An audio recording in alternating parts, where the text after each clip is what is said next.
Ahoy hoy everyone, and welcome to Warhammer for Dummies. I'm your new friend Obsidian Demon, and this is the first episode of my new series covering Warhammer 40k lore for Dummies. So if you know someone, a friend, mom, dad, boyfriend, girlfriend, or just anyone who is perhaps not the smartest person, but has a desire to learn Warhammer 40k lore and you don't have the personal will to explain any of it, then make sure to pass this video along to that person. And while you're at it, make sure to hit that like button and drop a fat slap on that subscription button as well if you haven't already. Now, since that's all out of the way, let's get into the video. Warhammer 40k is a huge universe with lore so thick that the average TikTok model might actually have some competition. So it is very easy for the newbie or the newcomer to the franchise or the genre, or even just the tabletop game, or a lore weirdo like me, can seem like, you want to check out, like, right away. So having a beginning is good, like, duh. For that to happen, we have to go back some 60 million years ago, long before the age of Warhammer 40k. Now I know that's a big number, but please, things should get easier from here on out. Maybe. So, please don't turn the video off yet. In those early times, one godlike race existed called the Old Ones.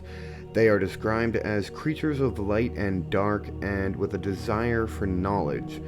According to records, they were the first true sentient species in the galaxy, and their godlike status, well, was due to their master usage of another dimension of parallel to real space called the warp.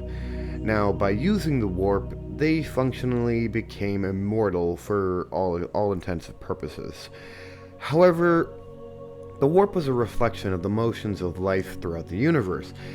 Now, it is said that the Old Ones seeded life throughout the galaxy in some goodwill mission, and maybe to combat being alone, who knows. I, however, strongly believe that this is where the warp first twisted, with the intention.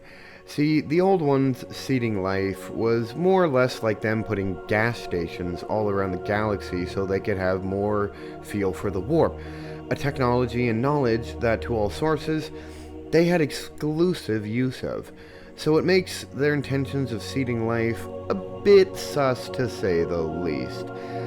Regardless, they created probably the greatest monument to the legacy of their power, the Webway. This was pathways through the pseudo-space that allowed them to travel what would have taken other races millennium to complete, they could do in mere moments. This allowed them to spread to all corners of the known galaxy and colonize thousands of worlds and give rise to countless species. It sounded like the good times would never end, but hey, this is Warhammer 40k. Good times are nothing but a bad distant memory. During their travels, they encountered a gnarly little race of cancer-ridden entitled assholes called the Necrontyr. Now, these guys had a shitty existence, to say the least, and lived short and very limited lives, but we will get into that in a future video. Long story short, the Necrontyr requested of the Old Ones to share this knowledge of immortality to save their people from continued suffering. The Old Ones gave some prime directive shit as to, not wanting to share their knowledge of immortality, otherwise known as using the warp. But this reason was a complete and total lie, and the Old Ones just wanted to be selfish. Hence, fucking with the warp came back to haunt them horribly. They told the Necrontyr that they didn't alter or fuck with other species in natural, their natural way, or their natural evolution, which was complete bullshit. These guys seeded life and controlled the evolution of entire species around the galaxy. So this, in terms of a lie, this was a pretty big one with pretty big consequences. See, the Necrontyr didn't like suffering their new shitty neighbors, so dealing with civil strife in within their own civilization, they decided to declare war on the Old Ones as a means to unify their species and gain the knowledge they had a clear and disfigured boner for. It worked, as they intended.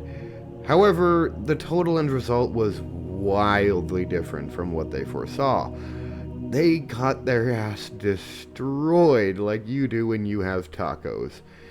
The Necrontyr burned more with hatred than ever before, and when shit looked like it was really up the creek, a lifeline appeared in the form of star-eating asshole monsters called the Catan.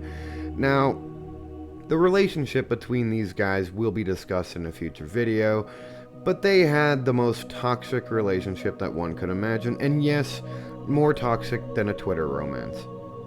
The Satan helped the Necrontyr to get what they wanted, but at a different price than anyone expected to pay. Immortality. But for their own body and soul, and they would be left with a necrodermis shell of a body to call home for the remainder of all eternity. They did get what they wanted, revenge against the old ones. But unfortunately, it just came at a price they didn't expect. The galaxy got ripped apart in a war called the War in Heaven, which saw the rise of the Eldar, the Orcs, creations of the Old Ones to fight for them. And the warp became a realm of hell more or less due to this conflict.